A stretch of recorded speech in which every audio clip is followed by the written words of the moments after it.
Hi, my name is Michael Santos. I'm with Compliance Mitigation. Today we're going to learn more about how people in business can get themselves roped into a government investigation and potential charges for white-collar crime. We don't want that to happen to anybody in your organization, which is why we offer a free trial. You can go through our case studies, take a quiz, learn how you can get a certificate, and position yourself for leniency in the event of a challenge. But it's really important how to learn how to avoid problems with the law before they begin. We help people every day who face charges for white-collar crime. Now we're striving to help people understand, don't get involved in this in the first place. Here's the situation. Merit Medical, a mid-sized medical device manufacturer, pays honorariums and other perks to high-volume users of its products. The company's chief compliance officer raises concerns. He questioned the legitimacy of payments for some practices. Leaders at the company ignored the concerns, and so the compliance officer then initiated a whistleblower lawsuit. This is important to understand. How does this happen? How do these types of decisions on the job influence everybody within the organization? Here's the state of the industry. Professionals in the medical community face scrutiny when they make or receive payments that authorities deem unnecessary. When manufacturers pay doctors to prescribe their products, or when healthcare professionals accept payments from manufacturers, officials may have questions about bribery. They may question whether a legitimate need for the payment existed. Those questions can lead to government investigations. Our nation's opioid epidemic turned a spotlight on this medical pay-to-play practice. One big pharma producer, Purdue Pharmaceuticals, turned the practice of paying for patients into an art form. The company paid doctors throughout the country. Doctors received millions of dollars in exchange for their willingness to prescribe medications. To keep the business growing, Purdue spent lavishly on trips, dinners, retreats, and honorariums for the doctors. In turn, the doctors prescribed Purdue's medication, marketed as a newly formulated non-addictive opiate. As the opioid epidemic grew, authorities began to investigate the cause, and they concluded that Purdue dispersed the gifts and honorariums as thinly veiled bribes. But Purdue is just one that's in the headlines. There are many companies across the country that fall into investigations once the ball starts rolling. Here we're going to talk about Merit Medical Systems, which manufactures and markets proprietary disposable medical devices. Doctors that specialize in cardiology, radiology, oncology, critical care, and endoscopy rely upon Merit's products to do their work. Merit has a history of serving hospitals worldwide. It has offices throughout the United States, Canada, Europe, Asia, and South America. The company generates more than $1 billion in annual revenues, and it employs more than 6,000 people. Another example of the company's stature is that its shares trade on the Nasdaq. The company spends approximately $60 to $80 million in research every year, and it complements internal growth with certain strategic acquisitions. Now, we pull all of our information from the Department of Justice press releases and related articles to learn about these types of companies, and we try to figure out, well, what's going on there? What should business people understand? With its history of good citizenship, Merit received many accommodations, and it's really recognized as a best-in-class corporate citizen.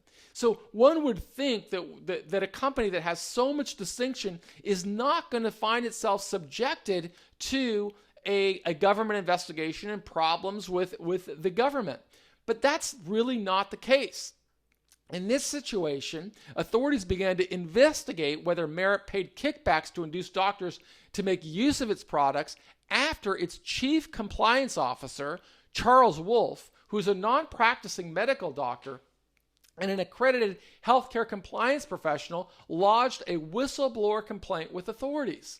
Now, we've spoken about whistleblower complaints in other case studies, and it's important for everybody to understand what they do. Because when a company insider launches a whistleblower complaint, that individual may qualify for compensation from the government.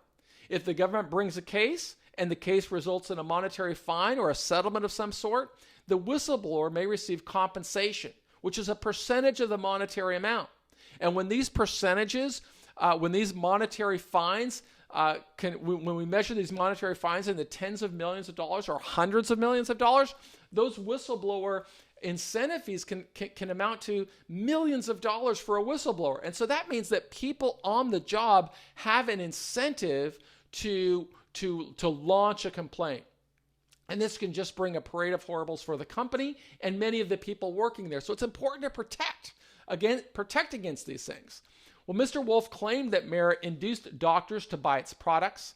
The company paid consulting fees, writing fees, dinners, trips, and cash to persuade doctors to prescribe its medical devices. And he reported his concerns of alleged fraud to the management first at Merit, but those people really wanted to discount his concerns. Well, federal and state laws prohibit payments of any kind to physicians, including marketing dollars and consulting fees, to influence physician choices of medical devices.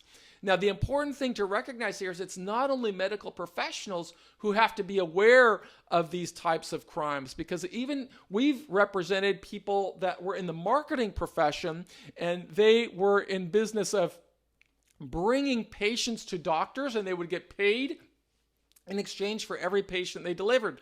Well, that may work in the real estate industry, where I may incentivize somebody to bring me a customer that I can sell a house to or a building to. That's a consulting fee or something like that. Might be totally legitimate in that industry. But in the medical profession, anybody that gets paid in exchange for referring patients is violating a federal law. And in this case, Wolf initiated this whistleblower lawsuit.